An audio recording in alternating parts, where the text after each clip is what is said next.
What if World War III didn't begin with tanks crossing borders, or mushroom clouds over cities? What if it already started quietly, digitally, economically, without a single declaration of war?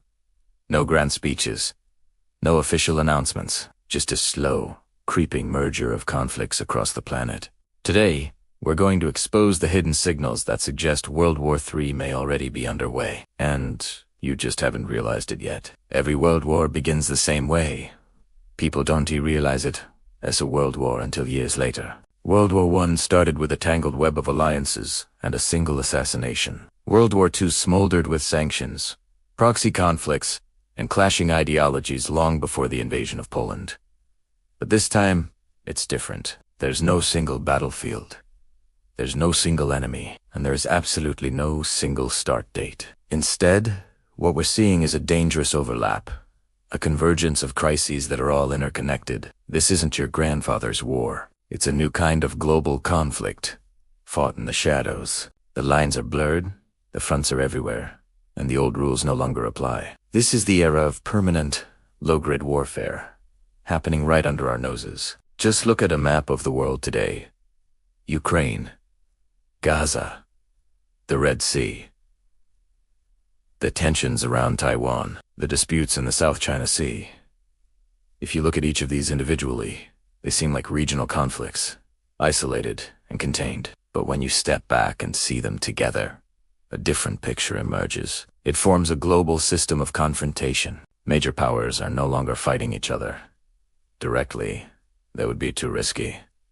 The nuclear stakes are too high. Instead, they're fighting through others. This is proxy warfare, and it has become the defining feature of modern global conflict. One nation supplies the weapons, another supplies the funding, and a third supplies the soldiers. It's a way to wage war with plausible deniability, to weaken your rivals without ever firing a shot at them yourself. This network of proxy wars creates a constant state of global tension, a permanent war where peace is just the brief interval between battles. And the money tells the same story. Global military spending has absolutely exploded, reaching historic record-breaking highs. We're not just talking about a small increase. We're talking about a fundamental shift. NATO nations are rearming at a pace we haven't seen since the Cold War.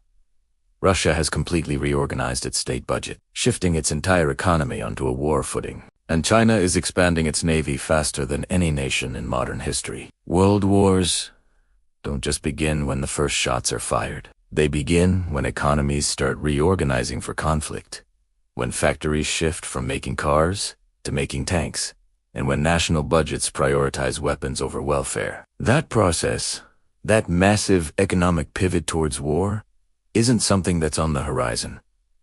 It's already happening, right now. The financial gears of a global war machine are already turning. While armies prepare on the ground, another war is being fought in a realm you can't even see. Missiles are loud, destructive, and obvious. But cyber attacks, they are silent. They are invisible, and they can be just as devastating. One day, the power grid in a major city fails. The next, a national banking system glitches, causing panic. Satellites suddenly malfunction, disrupting communications and GPS.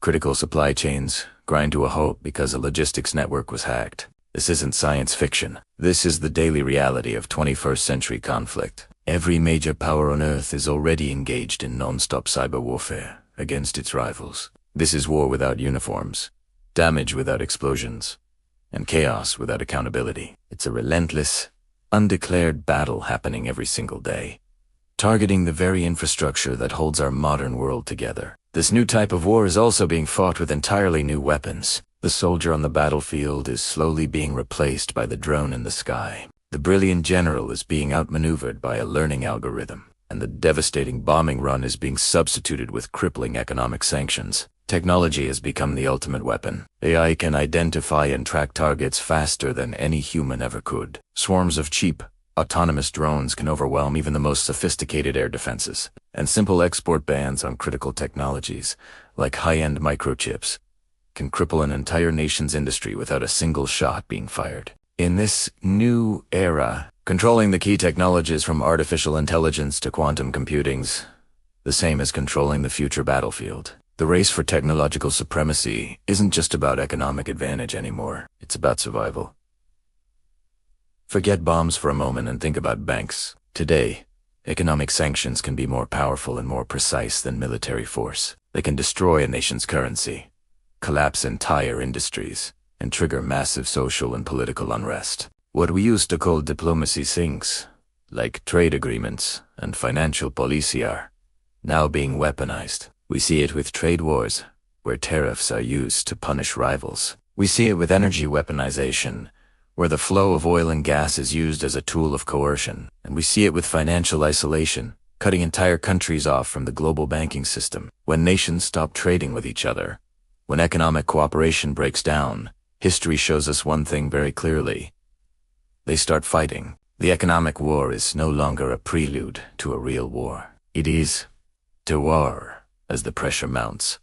The world is fracturing. The old alliances are shifting, and new ones are forming. But this isn't a simple replay of the Cold War, with East versus West, or democracy versus dictatorship.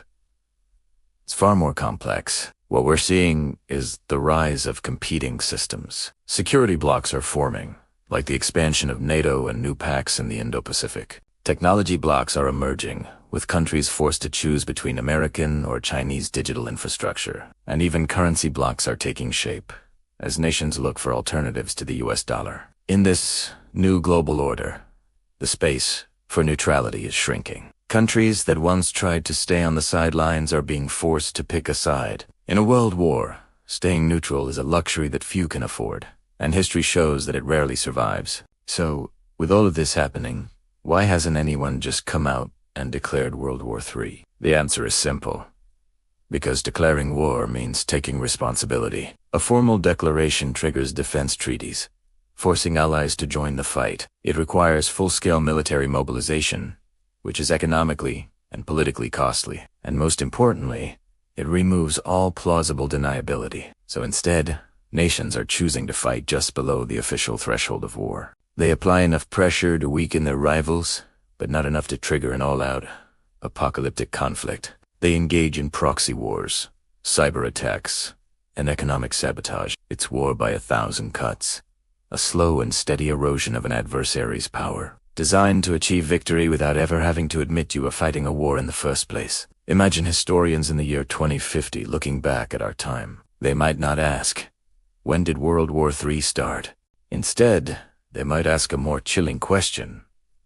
Why didn't they realize it was happening sooner? Because by the time a war becomes obvious, by the time the tanks are rolling and the cities are burning, it's already too late. The most critical moments of a world war aren't the loud explosions. They're the quiet decisions made years earlier. World wars don't begin when the fighting starts. They begin when the world stops trusting itself, when diplomacy fails, and when nations decide that conflict is the only way forward. And that moment may already be behind us. You don't need a declaration to be at war. You just need a world that's done pretending it isn't.